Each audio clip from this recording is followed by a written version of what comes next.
عید اسلام میں کئی عیدیں ہیں، لیکن جو عید سب سے بڑی مانی جاتی ہے وہ عید الفطر ہے، جو رمضان مبارک کی خاتمے پر چاند دیکھ کر منائی جاتی ہے۔ مجھے پتہ نہیں آج کتنا ٹائم مجھے دیا ہے، لیکن معاملات ہمارے یہاں مسلمانوں میں کچھ شروع سے گڑبڑ ہو گئے ہیں، اور میں بہت معذرت چاہتا ہوں، بہت معافی چاہتا ہوں کہ ان حالات کے خراب ہونے میں مسلمان مولویوں کا ہاتھ بہت زیادہ ہے۔ جس میں ایک مسئلہ عید کا بھی ہے۔ عید جب چاند دکھائی دے جائے شوال کا، اس کے دوسرے دن عید ہوتی ہے۔ بھائی یہ اسلام میں تقلید اس مسئلے میں نہیں ہے، اس کا تعلق دین سے تھوڑی کہ چاند ہوا کہ نہیں ہوا، یہ تو ایسٹرونومی اور کاسمولوجی سے متعلق مسئلہ ہے۔ اس لیے ہم نے جب پیشن گوئی کی ہے تو ہم نے کسی مولوی سے فتویٰ نہیں لیا، ہمیں تو برٹش جو لیبارٹری ہیں لندن میں اس سے کانٹیکٹ کر کے معلوم کر لیتے تھے، اور اس کے بعد ہم بتاتے تھے کہ عید کب ہوگی۔ اسی لیے ہماری جو پریڈکشن ہوتی تھی کبھی غلط نہیں ہوتی تھی۔ اس سال کی عید انشاءاللہ مجھے امید قوی ہے کہ 25 مئی کو ہوگی، 25 مئی کو عید الفطر ہوگی انشاءاللہ۔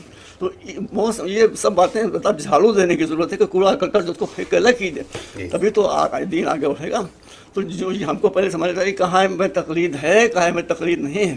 جو چیزیں آسمان سے تعلق رکھتی ہیں، کاسمولوجی سے تعلق رکھتی ہیں، ان سے تقلید کا کیا تعلق ہے؟ آپ مال مال کے تھوڑی پڑھیں گے۔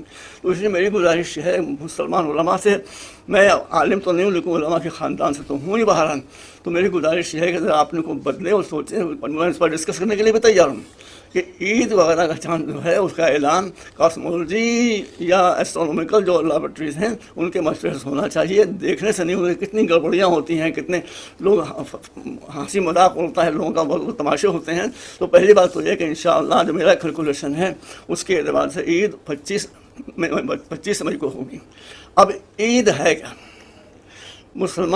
اسلام بہت اچھا مذہب ہے، ہندو دھرم بہت اچھا دھرم ہے، کرسچینٹی بہت اچھا دھرم ہے، لیکن مشکل یہ ہے کہ مسلمانوں کا دھرم اسلام تو بہت اچھا ہے، مسلمان زیادہ اچھے نہیں ہیں۔ مسلمانوں کو پہلے خود مسلمان ہو۔ اب عید ہے کیا؟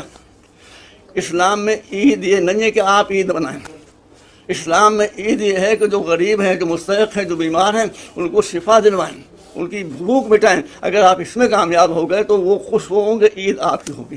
اسلام دوسرے کی خوشی میں عید دیکھنا چاہتا ہے، آپ کے خوش ہونے سے عید تھوڑی ہو جائے گی۔ تو اس لیے پہلے میری گزارش یہ ہے، اور یہ بات میں میری ہمت اس لیے پڑی ہے کہ اس سال ایک تھوڑا انقلاب آیا بیٹا۔ وہ انقلاب یہ ہے کہ مسلمانوں نے چیریٹی میں، خیرات میں، تقسیم میں بہت بڑھ چڑھ کر حصہ لیا ہے، شیعوں اور سنیوں نے دونوں نے۔ لیکن اس میں ایک پہلو کمزور ہے ذرا سا، اور وہ کمزور پہلو یہ، اب میں سارے مسلمانوں سے، چاہے وہ شیعہ ہوں، چاہے سنی ہوں، چاہے دیوبندی ہوں، چاہے بریلوی ہوں، یہ عرض کرنا چاہوں گا کہ اسلام رب العالمین کا دین ہے جو سب کا پروردگار ہے۔ اس لیے اب اس وقت جو مصیبت پڑی ہے مزدوروں پر، اس میں ظاہر ہے کہ ہندو زیادہ ہیں، ہندو ہمارے بچے ہیں، ہمارے بھائی ہیں۔ اس لیے اب ہمارا فریضہ یہ ہے کہ ہم اپنے پوائنٹ آف کنسنٹریشن کو چینج کریں، اور آگے بڑھ کر سب سے زیادہ ہندو جو بیچارے آ رہے ہیں، جو جانے دے رہے ہیں، جو ریلوے لائنوں کو پڑے پڑے کٹ رہے ہیں، کتنی ظلم و ستم کی بات ہے کہ جانے جو وہ جا رہی ہیں۔ اس لیے میری مسلمانوں کی گزارش وہ خود میں چینج آیا ہے، بہت انہوں نے ہماری مدد کی ہے۔ اتنی چیریٹی اس سال ہوئی ہے، میرے خیال میں اتنی چیریٹی شیعوں اور سنیوں نے مل کر کبھی نہیں کی ہے۔ اس سال مسلمانوں میں تھوڑی تبدیلی آئی ہے، اس لیے اس کو اور بڑھائیے آگے۔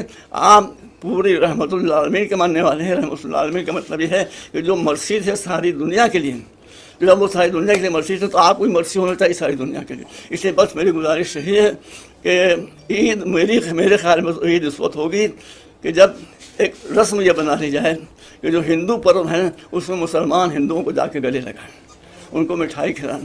جو اسلامی پرو ہے عید ہے مثلاً، اس میں ہندو بھائی آئیں اور آ کر مسلمان بچوں کو، مسلمان جوانوں کو گلے لگائیں۔ جب مل جل کر ہم مقابلہ کریں گے اس طرح سے بیماریوں کا، غربت کا، تب باقی وہ دن عید کا دن ہوگا۔